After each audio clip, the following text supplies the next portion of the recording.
চাইছিলেন নাকি? তিনি বললেন, ফেরেশতা তোমার কাছে সাহায্য কেন চাইব? আমি তো এমন কোন অন্ধ আল্লাহর ইবাদত করি না যেই অন্ধ স্রষ্টা তার গোলামের দুঃখ দুর্দশা না দেখেন।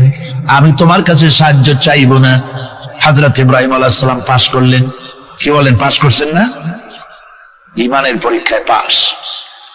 আগুনের মধ্যে হযরত ইব্রাহিমকে যখন ফেলানো হচ্ছে, রব্বুল আলামিন আগুনের প্রতি নোটিশ করে দিলেন, ইয়া নারু কুনি বারদাও ওয়া সালামান আলা ইব্রাহিম। আগুন আমার ইব্রাহিমের জন্য শান্তিদায়ক, ঠান্ডা হয়ে যা। এখন কি আর আগুনের বাপের ক্ষমতা আছে ইব্রাহিমকে পোড়ানো? আর ক্ষমতা নাই। আমার বন্ধুগণ, ইব্রাহিম আগুনের ভিতরে আরামে বসা আছেন, আর ওদিকে নমরুদ বসে বসে দেখতেছে দূর থেকে।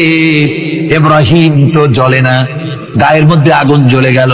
ডাক দিয়া কয়, আগুন তোর হলো কি? কেন জ্বালাইতে পারিস না আমার দুশমন রে? হলোটা কি তোর? তোর কি জ্বালানো শক্তি বন্ধ হয়ে গেল নাকি? আগুনের ভিতর থেকে জবাব এলো, নমরুদ রে, আমার ভিতরে জ্বালানোর শক্তি আছে কি নাই যদি প্রমাণ করতে চাও, টেস্ট করতে চাও, তুই নিজে আয়। তোরে শুদ্ধ তামাম দুনিয়া জ্বালাই দিতে পারি, ইব্রাহিমের এক গাছা পশমও জ্বালাইতে পারি না। তার কারণ হচ্ছে আমি হচ্ছি মাখলুক, আল্লাহ হচ্ছেন খালিক। আল্লাহ আমাকে বলেছেন না জ্বালাতে, তুমি 1000 বার বললেও আমি ইব্রাহিমকে জ্বালাইতে পারবো না।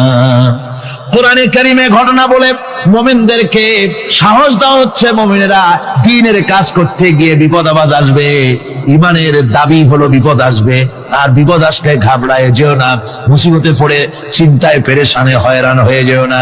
বিশ্বকবি আল্লামা ইকবাল কি সুন্দর করে বলেছেন, আজ ভি হোক জু ইব্রাহিম কা ইমা पैदा आग कर सकती है एक अंदाज गुलिस्तां पैदा।